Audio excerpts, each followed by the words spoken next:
Recibimos ahora al economista Diego de Aquino, es titular del Centro de Estudios en Economía, Sociedad y Tecnología, conocido como CECIT por sus siglas. Gracias, Diego, por acercarte una vez más a Los Turelos. Gracias, Sebastián, por invitarnos. Bueno, empiezo por las declaraciones que hizo Javier Milei a la radio de la Red, en la cual el presidente electo dijo va a haber una estanflación porque cuando hagas el reordenamiento fiscal, eso va a impactar negativamente la actividad económica. Para alguien que no es economista, ¿qué significa estanflación? Estanflación significa estancamiento con inflación. Que es algo que venimos ya viviendo en Argentina, podríamos decir, ¿o no? Es algo que Argentina está en este proceso de estancamiento con inflación desde el año 2012. Desde el año 2012, todos los años, crecemos un poquito, caemos un poquito, crecemos un poquito, caemos un poquito. El distingo, y que creo que eso es lo que el presidente electo señala, es que este año que vence, el 2023, es un año que va a caer la economía, alrededor de 2 puntos del Producto Bruto, siendo que el 2022 veníamos del recupero luego de la pandemia, y lo que está diciendo es que el 2024 no va a ser el año que volvemos a subir, como venimos en el serrucho y no crecemos de manera sostenida, sino que estamos estancados. Y lo que está diciendo es, en el 2024 también va a caer el Producto Bruto. Y bueno, usa una palabra que se usa en economía que es estanflación porque no hay ningún acrónimo que diga recesión con inflación. Perfecto. Porque en realidad Estancamiento más inflación como concepto base para 2024. Ya Milei, una estrategia también discursiva, anticipa lo que viene, que es un poco lo que vamos a hablar. Y pensando también en lo que viene y hablando de la inflación, él ha dicho que va a seguir alta porque es el resultado del descalabro que hizo este gobierno.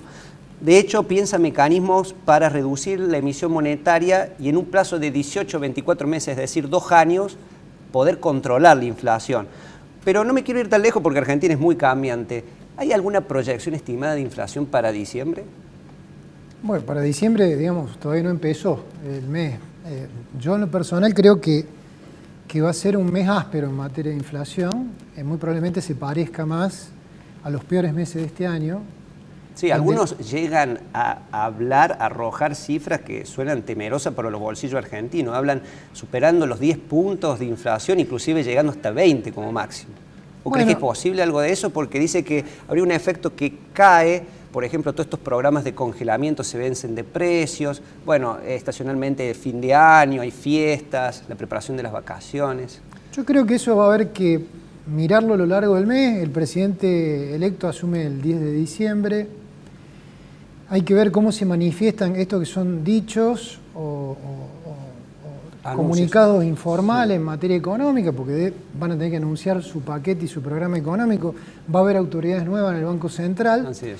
Creo que ahí se va a definir un poco si se va arriba más al 10 o más al 20. Pero digo, para que la gente entienda, si la inflación fuera del 20 mensual, eso anualizado una inflación del 800%.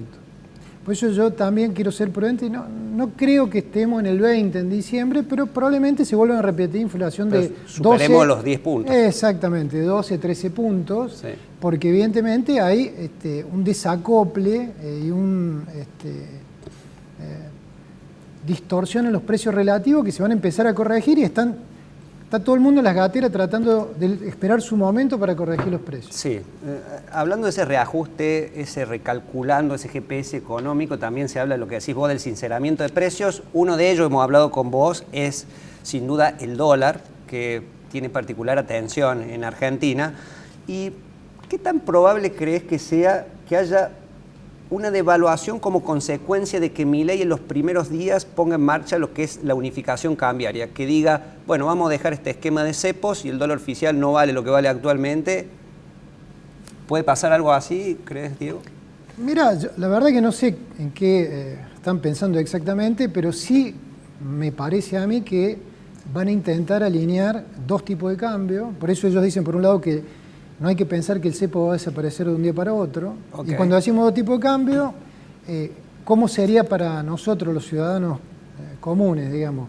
Un tipo de cambio que es de comercio exterior, para exportación e importaciones, que va a ser como un precio más bajo, que no van a ser los 360, 370 pesos hoy, que no existen, sino que probablemente sea un tipo de cambio más próximo a lo que se llamaba el Fernet, después lo corrigieron 50 con el contado con liqui, que está en el orden de los 600, 700 pesos, Y otro mercado para el resto de los contratos de la economía, que incluye el ahorro, el atesoramiento, el turismo, los dólares financieros. Y eso, la verdad que eso hay una incertidumbre de cuánto puede ser ese precio, porque ahí el Banco Algunos Central mencionan 800, vos dijiste 600, 700 para importadores, exportadores. Yo me oriento más la idea de que este tipo de cambio va a estar más en el orden de los 600, 650, lo cual es una devaluación muy fuerte, porque pensemos que el tipo de cambio va a saltar de 370 a 600 o 600 y pico. Sí, casi el doble. Y por el otro lado, deberíamos imaginar que va a haber un mercado libre que va a arrancar más o menos en el doble que este. Con lo cual muy probablemente se ubica entre 1100 y 1200 y a partir de allí será cómo se desarrollan las jugadas y si hay convergencia, que es lo que ellos intentarían en ese caso. Que ambos mercados converjan en 6-8 meses y exista un solo tipo de cambio. Bien, te llevo a otro tema. Llega Luis Caputo, anunciado como ministro de Economía del gobierno de Javier Milei a partir del 10 de diciembre. Con esa señal hay que recordar que Caputo fue ministro de Finanzas, luego titular del Banco Central y negoció la deuda con los fondos buitres en la gestión de Macri. También digamos que es un hombre que viene de los mercados, trabajó en JP Morgan allí en Wall Street y recientemente acompañó al presidente electo, allí estamos viendo la foto con Nicolás Posse, el jefe de gabinete. Luis Caputo suena ministro de Economía, ha sido confirmado, y Javier Milei. ¿Vos crees que la llegada de él va a ralentizar o va a retrasar, por ejemplo, lo que es el plan de dolarización que mencionaba Milei y también lo que puede ser el cierre del Banco Central? A mí me parece que eso tiene que ver más con el programa que el presidente quiere llevar a cabo. Sí creo que en la responsabilidad que le ha descargado a Caputo tiene que ver con resolver algunos momentos de estrés financiero muy grandes que tienen tanto el Tesoro como el Banco Central, que están vinculados a las LELIQ, están vinculados a la falta de financiamiento que tiene el Tesoro genuino.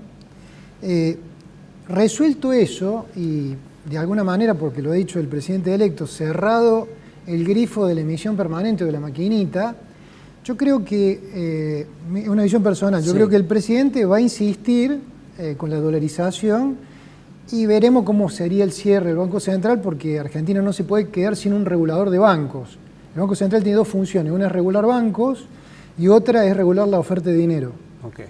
Milei, cuando habla de cerrar el Banco Central, habla de este segundo aspecto, pero el otro aspecto tiene que haber un regulador de bancos, porque si no volveríamos como el siglo XIV o XV. Si alguien tiene que asumir esa función. Claro, los reguladores, un regulador bancario como un regulador en los mercados de bolsa, que es en el caso de Argentina la CNB. Con lo cual yo creo que en el caso del presidente, él va a volver a la carga en un tiempo prudencial, cuando pueda haber eliminado el primer factor que él entiende que es el que está motorizando y exacerbando la inflación, que es la emisión de dinero, obviamente que está ligado en este caso a financiar el déficit fiscal. ¿Por qué digo esto? Porque la experiencia argentina de no emitir de más o no emitir para financiar el déficit, eso por el bimonetarismo que nosotros tenemos, no es un reaseguro de que la inflación va a desaparecer. Y yo creo que Milei en eso sí hace una apuesta, me parece técnica, personal, pero es consciente, entiendo yo, que en estas condiciones no están dadas para saltar de esta contingencia de pesos sobrantes, saltando a otra moneda como el dólar, que encima no hay reservas suficientes. Yo creo que él va a insistir en, quizás probablemente en estos 18 meses que está planteando en el horizonte. Eso lo veremos, obviamente, en su tiempo. Muy bien. Ahora, mencionaste a la pasada palabras que se usan técnicamente y también se reflejan en los medios. LELIQs, las letras de liquidez del Banco Central, y déficit. Vuelvo a lo que te decía al inicio. Para alguien que no es economista, quien no es economista, ¿por qué es importante atacar el déficit y desarmar, como se suele decir, la bomba de las LELIQs? Veámoslo al revés, digamos. A ver. Las LELIQs son pagaré que emite el Banco Central a los bancos para pagarle un interés, para que los bancos se den vuelta y nos paguen intereses por los plazos fijos. Es decir, le absorbe los pesos a los bancos. Por eso y les paga como un préstamo. Eso es antinatural, porque los bancos tienen una función que es tomar depósitos. Sí. Entonces, los argentinos vamos y depositamos dinero, con la inflación que hay te tienen que pagar un interés, porque si no, nos iríamos al dólar o compraríamos bienes. Así es. Ahora, para remunerarte el plazo fijo, los bancos en el mundo, ¿qué hacen? Prestan el dinero, lo que se llama estructura en cartera de préstamo. Prestan para tarjeta, para préstamos prendarios, personal, hipotecario, Con esos intereses que cobran su diferencia y remuneran los depósitos. Y te pagan los depósitos. Bueno, en Argentina los bancos dejaron de estructurar cartera de préstamos desde el 2019 aproximadamente. Hace 5 años que no le prestan a nadie. Entonces uno dice, bueno, pero ¿cómo hacen los bancos para pagar tasas de interés más del 200% anual? Claro. En plazo fijo, si no le prestan a nadie. Bueno, lo que hace es que el Banco Central dice, bueno, toda la plata que vos no podés prestar, banco, dámela a mí, que yo soy el que imprime el dinero y te voy a pagar un interés por el mismo dinero que yo imprimí. Okay. Eso hoy, el total del sistema financiero tiene 38 billones de pesos depositados, plazo fijo, cuenta corriente, caja de ahorro.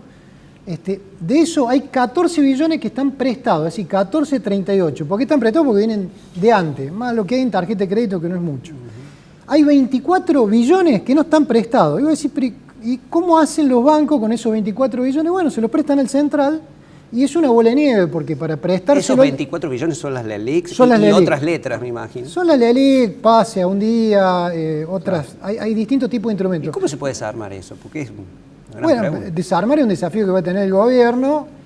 Hay distintas alternativas. Ellos han hablado de que van a respetar el derecho de propiedad, van a respetar los contratos y va a ser una solución amistosa con el mercado.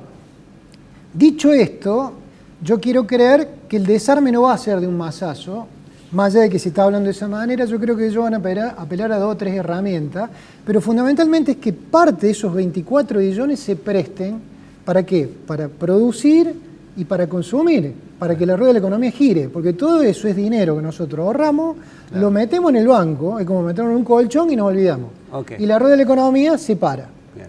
Si eso vuelve a girar, esa es la primera apuesta que tiene el gobierno, me parece, para volver a que gire la economía en el 2025, a partir de que baje la inflación y los créditos puedan otorgarse, porque hoy tomar crédito a tasa del 300% anual o más son inviables. Bien, y vamos a déficit. A veces se dice el déficit es el padre de las LELICs. ¿Por qué es importante reducir? El déficit puede haber sido el abuelo, diríamos. Ah, sí, el abuelo. Claro, porque las LELIC ya son hijos con su matrimonio que tienen hijos. Esta es la verdad, por eso son una bola de nieve, claro, porque las LELIC pagan un interés que es más alto que la inflación, a pesar de que algunos colegas dicen que no, pero técnicamente el Banco Central permanentemente, y por eso va subiendo las tasas de plazo fijo, porque si pagara por debajo, ¿qué haríamos? No pondríamos la plata en el banco y haríamos correa como el dólar contra el dólar, como ha pasado. Ahora, ¿dónde empezó este chiste o este mal chiste argentino? Y empezó cuando el gobierno decidió sostener un déficit fiscal recurrente y ampliado. Es decir, gastaba más de lo que tenía. Sí, pero eso venía de antes, pero decidió ampliarlo, sí, decidió sostenerlo y decidió decirle al Banco Central, mira, vos no vas a tener ninguna meta cuantitativa, es decir, vas a emitir todo el dinero que sea necesario para que yo pague el déficit. Eso no lo hace ningún banco central del mundo. O sea, Guzmán, en el inicio de su gestión, al inicio del 2020, fruto de la pandemia, con distintas excusas, pero lo sostuvo, le dijo al central, vos vas a emitir todo lo que haga falta. Los bancos centrales del mundo no emiten todo lo que le hace falta al Estado, emiten lo que le hace falta a la sociedad, emiten lo que necesitan transmitir como tasa de interés, tienen metas. Acá nuestro Banco Central, ¿cuál es la única meta que tiene? Llegar a fin de mes con todos los pesos que le pidió el Tesoro. Ahora, emitió tantos que se le transformó en un hijo que ya tiene su hijo, que son las LELIC. Bueno, muy buena explicación, Diego. Para cerrar brevísimo, si podés, un consejo para los pequeños ahorristas. Siempre te pedimos una recomendación al final, en marco de todo este contexto, ¿no?, que es bastante complejo. Yo creo personalmente que si aquellos ahorristas que tengan una apuesta de fe con el gobierno, que creo que son la mayoría, porque el presidente electo sacó 55% de los votos en el balotaje, el presidente ha dicho algo, lo dijo desde el mismo momento que hizo su discurso de ganador del domingo a la noche, que va a respetar los contratos y la propiedad privada. Eso indica que va a respetar los bonos, las letras y los instrumentos. Y también se va a respetar lo que son las acciones, los títulos que están en poder del privado. Con lo cual yo le diría, todos aquellos que tengan posibilidad de invertir algo en bolsa o en bono, háganlo porque va a haber mucho retorno, al menos en los primeros meses. Muy buen consejo. Te cuento algo que hacemos los turelos. Hemos cambiado el amigo invisible por un fondo de inversión para comprar adelantadamente la carne para la fiesta, que tiene ahí un aumento estacional. Hablando del consumo, el desarrollismo y lo que viene, venimos ya después de la pausa con los turelos. Muchísimas gracias, Diego, por acercarte. Gracias, Sebastián.